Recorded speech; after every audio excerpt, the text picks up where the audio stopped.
ನಿಮ್ಮ life story ಅಂತ ಆದಾಗ ನಿಮ್ಮ ಜೀವನದಲ್ಲಿ ನಡೆದ ಒಂದು ಘಟನೆನ ನಾನು ಕೇಳಲೇಬೇಕಿಲ್ಲ. ನಾನೊಬ್ಬ ನಿರೂಪಕನಾಗಿ ನೀವೊಂದು ಆಂಕರ್ ಆಗಿರೋದ್ರಿಂದ ನಿಮ್ಗೆ ಅದು ಅರ್ಥ ಆಗುತ್ತೆ ಅನ್ಕೊಂತೀನಿ. ವೈಯಕ್ತಿಕ ಜೀವನದಲ್ಲಿ ನಡೆದಂತ ಕೆಲವು ಪ್ರಮುಖವಾದ ಚಾಲೆಂಜಸ್ ಹೊಸದೇ ಅಲ್ಲ ಅಂತ ಹೇಳ್ಬೋದು. Every step of my life I have struggled to asking for justice. ಎಲ್ಲೂ ಕೂಡ ಈ ಪ್ರಪೋಸಲ್ಗಳು ನಿಮಗೆ ಬಂದಾಗ ಬೇಡ ಅನ್ನೋ ಒಂದು ಮಾತು ಬರ್ಲಿಲ್ವಾ? ನನ್ನ ಈ ಒಂದು ವಿಚಾರ, ಈ ಒಂದು ಮದುವೆ ಅಂತ ಸೋ ಕಾಲ್ಡ್ ಮದುವೆ ಅಂತ ಏನಾಯ್ತು, ಅದರ ಒಂದು ತಿಂಗಳ ಹಿಂದೆನೋ 2-3 ವಾರದ ಹಿಂದೆನೋ one of the common friends ಯಾರೋ ಫೋನ್ ಮಾಡಿದಾಗ ಅವ್ರನ್ನ ಯಾರ್ರೀ ಮದ್ವೆ ಆಗ್ತಾರೆ ಅಂತಾನೂ ಹೇಳಿದ್ದೀನಿ. ನೀವೇ ಹೇಳಿದಿರಾ?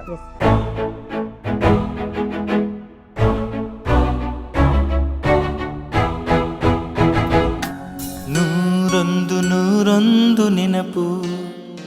ನನಗೆ ಅವ್ರಿಗೆ ಒಂದು ಕೋಡ್ ವರ್ಡ್ ಇತ್ತು, ಶ್ರುತಿ ಸೇರ್ತಾ ಅಂತ. ನೋಡು ಏನು ಶ್ರುತಿನೇ ಸೇರ್ತಾಯಿಲ್ಲ ಇನ್ನ ಅಂತ ನಾನು ಅಂದಾಗ, ಅವ ಎಷ್ಟೋ ಸರಿ ತಾಂಬೂಲನೇ ಆಗಿಲ್ಲಮ್ಮ ಇನ್ನ ಅನ್ಕೊಳ್ಳೋದು. ಆ ಥರ ಎಲ್ಲ used to have so much of fun ಅಂತಂದ್ರೆ ಅವಳು ಹೋದಾಗ ನನಗೆ ತುಂಬಾ ಶಾಕ್ ಅಲ್ಲ? ಅಯ್ಯೋ, I fell sick actually. I really fell sick. ನೋಡೋಕ್ಕೂ ಹೋಗಲಿಲ್ಲ ನಾನು, ಬಿಕಾಸ್ ಇಟ್ ಈಸ್ ನಾಟ್.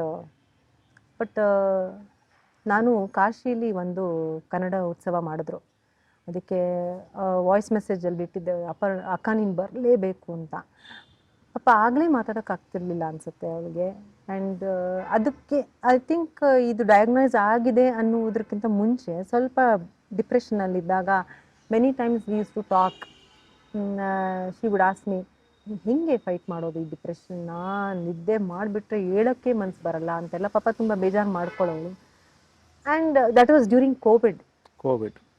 ನಾನು ಅನ್ಕೋತಾ ಇದ್ದೆ ಮೇ ಬಿ ಕೋವಿಡಿಂದ ಆ ಥರ ಆಗಿದೆ ಅಂತ. I never expected that it would turn to be this.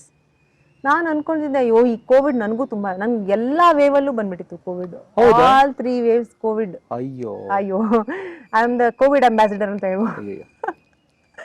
So ಆ ಥರ I used to think it is because of COVID ಅಂತ ನಾನು ಅನ್ಕೊಳ್ತಾ ಇದ್ದೆ. But it is very unfortunate. But she was fighting so many other things, you know. ಪಾಪ ಅವ್ರ ಅಣ್ಣ ಚೈತನ್ಯ ಅವ್ರನ್ನ ನೋಡ್ಕೊಳ್ಳೋಕೆ ಎಷ್ಟು ಹರಸಾಹಸ ಪಡ್ತಾ ಇದ್ಲು ಅಂತಂದ್ರೆ, ಅವರು ಅಷ್ಟೇ ಇವಳಿಗಾಗಿ ಜೀವನಾನೇ. ಅಂದ್ರೆ ನಾನು ಅನ್ನೋದೇನು ಗೊತ್ತಾ, ನೀವು ಸೋಲ್ಮೇಟ್ ಅಂತ ನಾವೇನೋ ಬೇರೆ ಏನೋ ಹುಡ್ಕೊಂಡು ಹೋಗ್ತೀವಿ. ಮೆನಿ ಟೈಮ್ಸ್ ನಮ್ಮ ಫ್ಯಾಮಿಲಿಲೇ ಸೋಲ್ಮೇಟ್ ಇರ್ತಾರೆ. ಸೋಲ್ಮೇಟ್ ಅಂದ್ರೆ need not be husband wife lovers ಆ ಥರ ಅಲ್ಲ. ಆ ಅಣ್ಣ ನೋಡಿ ಅವ್ರ ಜೀವನ ಇಡೀ ಅವ್ರಿಗೋಸ್ಕರ ಅಂತಾನೆ ಕೊಟ್ಟು ಸ್ಯಾಕ್ರಿಫೈಸ್ ಮಾಡ್ಬಿಟ್ರು. ಇವಳು ಅವ್ರ ಅಮ್ಮನಿಗೆ ಇವ್ರಿಗೆ ಅಂತಾನೆ ಅಷ್ಟು they were so close knit. I am very sorry about this. Yes ma'am. So ಹೀಗೆ ನಿಮ್ಮ ಗಾಯನ ಇದೆಲ್ಲ ನಡೀತಾ ಇದೆ. ನಿಮ್ಮ ಮಾತಾಡ್ತೀನಿ ನಾನು ಇನ್ನು, ಯಾಕೆಂದರೆ ನೆಕ್ಸ್ಟ್ ಸ್ಟೇಜಲ್ಲಿ ನಾನು ನಿಮ್ಮ ಕಂಪೋಸಿಂಗು ಇದರದೆಲ್ಲನೂ ಮಾತಾಡಬೇಕು. ಅದಕ್ಕೆ ಮುಂಚೆ ಇವತ್ತು ನಾವು ಕೂತಿರೋದು ಜನಗಳ ಮಾಧ್ಯಮ. ಇಲ್ಲಿ ನಾವು ಏನೇ ಮಾತಾಡಬೇಕಾದ್ರೂ ಪರ್ಟಿಕ್ಯುಲರ್ ನಾನಂತೂ ಯಾವುದು ಶುಗರ್ ಕೋಟೆಡ್ ಆಗಿ ಮಾತಾಡಲ್ಲ. ಕೆಲವು ವಿಷಯ ಬೇಕಾದ್ರೆ ಅವಾಯ್ಡ್ ಮಾಡ್ಬಿಡ್ತೀನಿ, ಬಟ್ ಶುಗರ್ ಕೋಟೆಡ್ ಆಗಂತೂ ಮಾತಾಡಲ್ಲ. ನಿಮ್ಮ ಜೀವನದಲ್ಲಿ ನಾನು ಯಾವುದು ಎತ್ತ ಅಂತೆಲ್ಲ ಕೆದಕಿ ಕೇಳಿ ನನಗೆ ಇದು ಮಾಡೋದಕ್ಕೆ ಇಷ್ಟ ಇಲ್ಲ. ಯಾಕೆಂದ್ರೆ ನಿಮ್ಮ ಲೈಫ್ ಸ್ಟೋರಿ ಅಂತ ಆದಾಗ ನಿಮ್ಮ ಜೀವನದಲ್ಲಿ ನಡೆದ ಒಂದು ಘಟನೆನ ನಾನು ಕೇಳಲೇಬೇಕಿಲ್ಲ. ನಾನೊಬ್ಬ ನಿರೂಪಕನಾಗಿ ನೀವೊಂದು ಆಂಕರ್ ಆಗಿರೋದ್ರಿಂದ ನಿಮ್ಗೆ ಅದು ಅರ್ಥ ಆಗುತ್ತೆ ಅನ್ಕೊಂತೀನಿ. ಜನಗಳ ಮುಂದೆ ನಾನು ಅದನ್ನ ಕೇಳೋದು ನನ್ನ ಹಕ್ಕಾಗುತ್ತೆ. ಅದಕ್ಕೆ ಉತ್ತರ ಕೊಡೋದು ಬಿಡೋದು ಅದು ನಿಮ್ಮ ಆಯ್ಕೆ, ಅದು ನಾನು ಮಾಡ್ಲೇಬೇಕು ಅಂತೇನಿಲ್ಲ. ನಿಮ್ಮ ವೈಯಕ್ತಿಕ ಜೀವನದಲ್ಲಿ ನಡೆದಂತ ಕೆಲವು ಪ್ರಮುಖವಾದ ಚಾಲೆಂಜಸ್, ರಮ್ಯಾ ಅವ್ರನ್ನ ಕುಗ್ಗಿಸ್ತಾ ಅವಾಗ ಯಾವಾಗಾದ್ರೂ ಇವೆಲ್ಲ ಬೇಕಿತ್ತ ನನಗೆ ಅಂತ ಅನ್ಸಿದ್ದುಂಟಾ? ನನಗೆ ಚಾಲೆಂಜಸ್ ಹೊಸದೇ ಅಲ್ಲ ಅಂತ ಹೇಳ್ಬೋದು. ನಾನು ಕಾಲೇಜಲ್ಲಿ ಇದ್ದಾಗ ಕಾಲೇಜ್ಗೋಸ್ಕರ ನಾನು ಕಾಂಪಿಟೇಷನ್ಸ್ ಎಲ್ಲ ಹೋಗ್ತಾ ಇದ್ದೆ. ನ್ಯಾಚುರಲಿ ನಮ್ಗೆ ಅಟೆಂಡೆನ್ಸ್ ಇರ್ತಾ ಇರ್ಲಿಲ್ಲ. ಬಟ್ ಕಾಲೇಜ್ ರೆಪ್ರೆಸೆಂಟ್ ಮಾಡಿ ಟ್ರೋಫೀಸ್ ತಂದ್ರೆ ಅದನ್ನ ಅವ್ರು ಅಕ್ನಾಲೇಜ್ ಮಾಡಲೇಬೇಕಿತ್ತು. ನಾನು ಫೈನಲ್ ಇಯರ್ ಗ್ರಾಜುಯೇಷನ್ ಅಲ್ಲಿ ನನಗೆ ಇದಿಲ್ಲ, ಏನಂತಾರೆ, ಅಟೆಂಡೆನ್ಸ್ ಇಲ್ಲ ಅಂತ ಅಂದ್ಬಿಟ್ಟು they refuse to give me hall ticket. ಅಯ್ಯಯ್ಯೋ. ನನಗೆ ದಿಸ್ ಪಜಲ್ಡ್ ಮಿ. ಯಾರೇ ನಾನೇನು ಸುಮ್ಮನೆ ನಾನು ಮಜಾ ಮಾಡಕ್ ಹೋಗಿದ್ದೆ, ನಂಗೆ ಇದೇನು ವಿಚಿತ್ರ ಅಂತ ಅಂದ್ಬಿಟ್ಟು I had to fight that. I fought it. ನಂಗೆ ಸಿಕ್ತು, ಹಾಲ್ ಟಿಕೆಟ್ ಬರ್ದೆ ಆಯ್ತು. ಮಾಸ್ಟರ್ಸ್ ಮಾಡಬೇಕಾದ್ರೆ ಸೇಮ್ ಪ್ರಾಬ್ಲಮ್. ಬಟ್ ನನ್ಗನ್ಸೋದು ಏನಂದ್ರೆ by the time we come to masters ಎಷ್ಟೋ ಜನ ಕೆಲಸ ಮಾಡ್ತಾ ಇರ್ತಾರೆ. ಕರೆಕ್ಟ್ ಅಲ್ವಾ? ಕರೆಕ್ಟ್. ಎಷ್ಟೋ ಜನ ಕೆಲಸ ಮಾಡ್ತಿರ್ತಾರೆ, ಇನ್ನೇನೋ ಮಾಡ್ತಾ ಇರ್ತಾರೆ, ಅಂಡ್ ಮಾಸ್ಟರ್ಸ್ ಮಾಡಕ್ ಟ್ರೈ ಮಾಡ್ತಾ ಇರ್ತಾರೆ. ನೀವು ಅದನ್ನ ಅರ್ಥ ಮಾಡ್ಕೊಳ್ದೆ ಅಥವಾ ಅದಕ್ಕೆ ಒತ್ತಾಸೆಯಾಗಿ ನಿಲ್ಲದೆ, ಇಲ್ಲ ನಾನು ಒಂದು ಟ್ರೆಡಿಷನಲ್ ಇನ್ಸ್ಟಿಟ್ಯೂಷನ್ ತರಾನೇ ಬಿಹೇವ್ ಮಾಡ್ತೀನಿ ಅಂತಂದ್ರೆ ಎಷ್ಟದು ಸಮಂಜಸ. ಸಮಂಜಸ. ನಾನೇನ್ ಮಾಡಿದೆ, ನನ್ನ ಮಾಸ್ಟರ್ಸ್ ಮಾಡ್ಬೇಕಾದ್ರೆ ನಿತ್ಯೋತ್ಸವ ಮಾಡಿದ್ದೆ, ಅವಾಗ ಆಗಿತ್ತು. ಸೊ ನಿತ್ಯೋತ್ಸವನೇ ಒಂದು PR ಟೂಲ್ MSIL ಅಂತ, ಅದನ್ನೇ ನಾನು ಸಬ್ಜೆಕ್ಟ್ ಆಗಿ ತಗೊಂಡು ನಾವು ಥೀಸಿಸ್ ಬರಿಬೇಕು, ಡಿಸರ್ಟೇಷನ್. ಆ ಥೀಸಿಸ್ನಲ್ಲಿ ಬರೆದು ಎಲ್ಲ ಮಾಡಿದ್ದೆ. ಬಟ್ ಏನಂದ್ರೆ ನನ್ನ ಗೈಡ್ನ ನಾನು ಪದೇ ಪದೇ ನೋಡಕ್ ಆಗ್ತಿರ್ಲಿಲ್ಲ. ಅವರು ಯಾವಾಗಲೋ ಕರೆಯೋರು, ಅಯ್ಯೋ ನಮ್ಮ ಡಿಪಾರ್ಟ್ಮೆಂಟ್ಲಂತೂ ಯಾರು ಇರ್ತಾ ಇರ್ಲಿಲ್ಲ, ನರ್ಪಳ್ಳಿಯೂ ಇರ್ತಾ ಇರಲಿಲ್ಲ. So I used to avoid going at that time. And but I did my dissertation very ardently. I took it to him. ಅವರಿಗೆ ನಾನು ಕನ್ಸಲ್ಟ್ ಮಾಡಿಲ್ಲ ಅಂತ ಅದೇನು ಕೋಪದಲ್ಲೋ ಇಡೀ ಡೆಸರ್ಟೇಷನ್ ಹರಿದ್ಬಿಟ್ಟು ನನ್ನ ಮುಖದ ಮೇಲೆ ಬಿಸಾಕ್ಬಿಟ್ಟು ಈ ಸೈಡ್ ನಾನು ಅಕ್ಸೆಪ್ಟ್ ಮಾಡಲ್ಲ ಇದನ್ನು, ಹೋಗು ಅಂದ್ಬಿಟ್ಟು. I was like very puzzled and shock.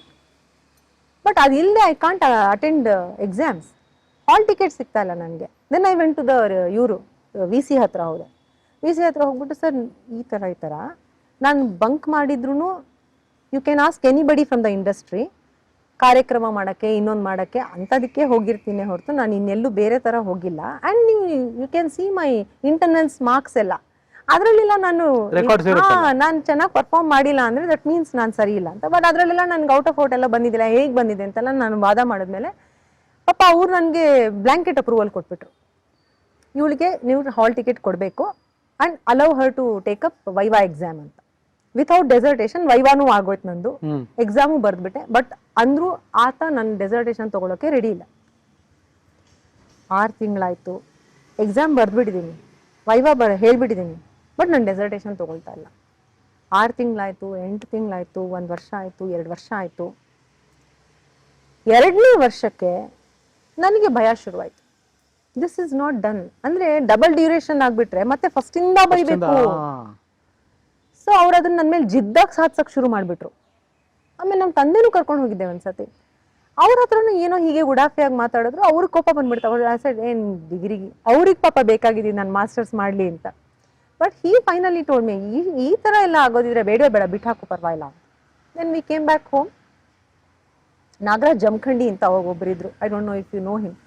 ಅವರು ಅವರು ನಮ್ಮ ಮುಕ್ತಾಲಿ ಆಕ್ಟ್ ಮಾಡಿದ್ರು. ಮುಕ್ತಾಲ್ ಒಂದು ಇದ್ರಲ್ಲಿ. ಆಮೇಲೆ ಆ ಶೂಟಿಂಗ್ ಟೈಮ್ನಲ್ಲೂ ನಾನು ಅವ್ರಿಗೆ ಮೀಟ್ ಮಾಡಿದ್ದೆ. ಅವ್ರ ಹೆಂಡತಿ ಮಂಗಳ ಅಂತ, ಅವರು ನಂಗೆ ತುಂಬ ಚೆನ್ನಾಗಿ ಪರಿಚಯ. ಅವ್ರ ಹತ್ರ ಈ ವಿಚಾರ ಹೇಳ್ಕೊಂಡಾಗ, ನೀವು ನಾಳೆ ಬಂದ್ಬಿಡಿ ವಿಧಾನಸೌಧಗೆ ಅಂತಂದು ಬಂದ್ಬಿಟ್ಟು ನನ್ನನ್ನು ಇವ್ರ ಹತ್ರ ಎಜುಕೇಷನ್ ಮಿನಿಸ್ಟರ್ ಪ್ರೋ ಚಾನ್ಸಲರ್ ಹತ್ರ ಕರ್ಕೊಂಡು ಹೋಗ್ಬಿಟ್ಟು ನಂದೆಲ್ಲ ಕಥೆ ಎಲ್ಲ ಹೇಳಿದೆ.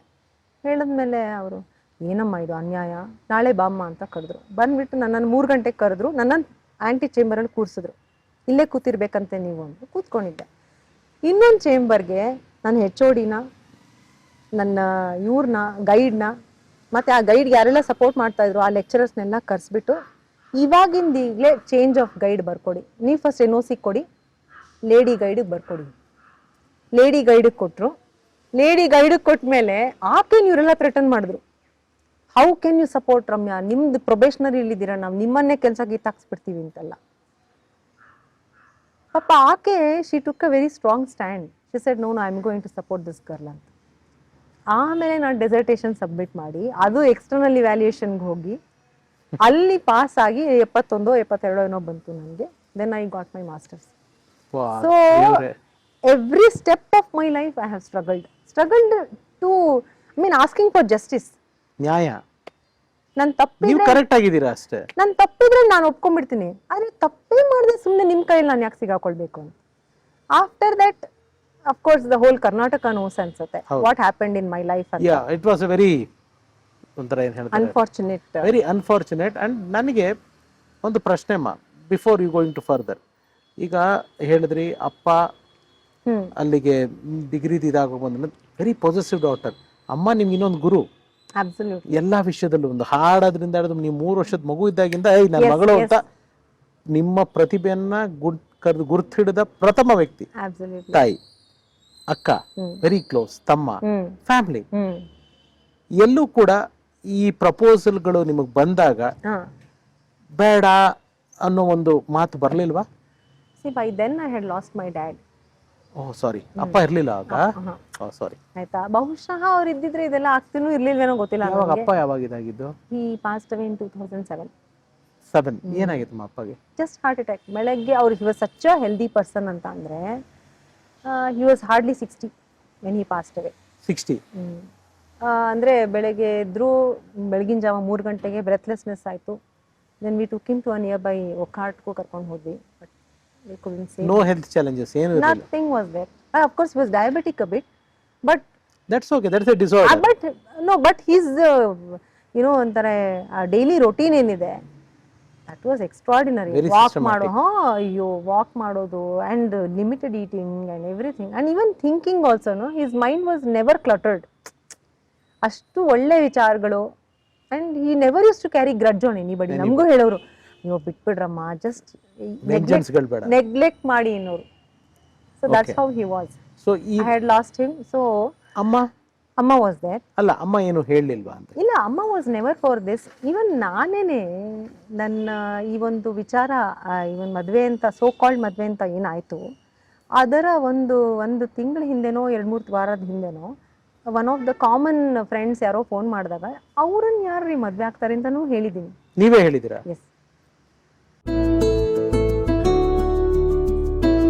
ರಮ್ಯಾ ವಶಿಷ್ಠ ಅವರ ನೂತನ ಪ್ರಯತ್ನ ವಿಭೂತಿ, ಸಂಗೀತ ಹಾಗೂ ನೃತ್ಯ ರೂಪಕದ ವಿನೂತನ ಕಾರ್ಯಕ್ರಮ ಇದೇ ಮಾರ್ಚ್ 27ರಂದು ಸಂಜೆ 6 ಗಂಟೆಗೆ ಬೆಂಗಳೂರಿನ ಚೌಡಯ್ಯ ಮೆಮೋರಿಯಲ್ ಹಾಲ್ನಲ್ಲಿ ನಡೀತಾ ಇದೆ. ಟಿಕೆಟ್ಗಳಿಗಾಗಿ ಡಿಸ್ಕ್ರಿಪ್ಷನ್ ನಲ್ಲಿರುವ ಬುಕ್ ಮೈ ಶೋವಿನ ಲಿಂಕ್ ಅನ್ನ ಕ್ಲಿಕ್ ಮಾಡಿ ಕಾರ್ಯಕ್ರಮದಲ್ಲಿ ಭಾಗಿಯಾಗಿ ಯಶಸ್ವಿಗೊಳಿಸಿ.